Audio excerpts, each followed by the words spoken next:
Almost everybody who has anything to do with Peirce knows that Peirce loved triads.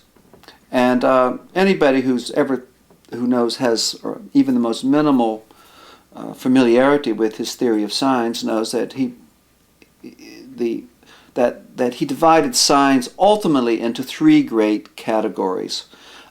Those types of signs that made their objects known or interpreted their objects by resembling them, by having some kind of resemblance, however attenuated, however thin, with their objects.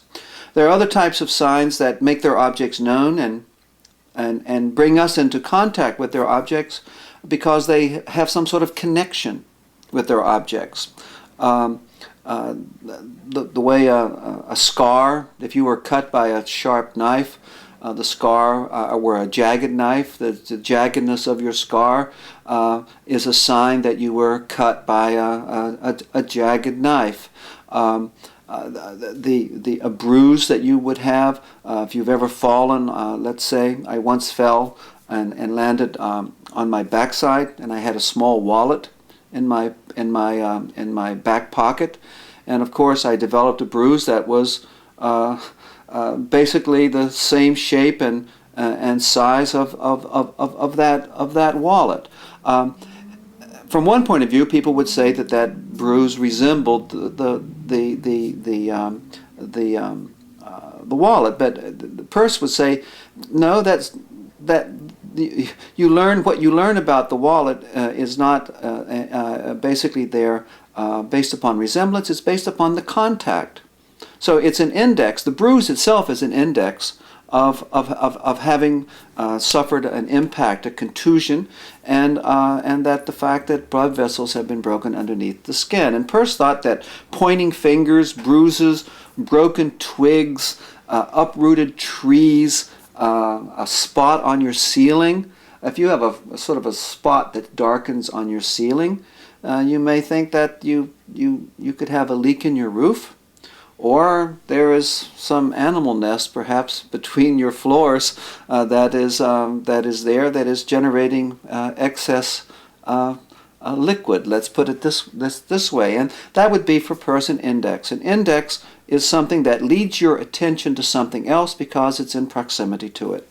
But everybody also knows that obviously the way we come into contact with the world is not exhausted by using signs that resemble things or using signs that simply draw our attention because they're in some way connected to the things that they draw our attention to. Namely, we use language systems paradigmatically, and it's an axiom of language theory that language is not really based upon resemblance or upon continuity or contiguity. It's based upon convention. And Peirce developed a whole third type of sign, which he called the symbol, which makes its object known by being taken to apply to it. Not because there's any intrinsic connection between it and its object, and not because it resembles it at all. So Peirce developed then his doctrine of signs in reliance upon this threefold distinction between icons, indexes, and symbols. He connected it with an even more arcane, though, type of thing, and that is his doctrine of categories.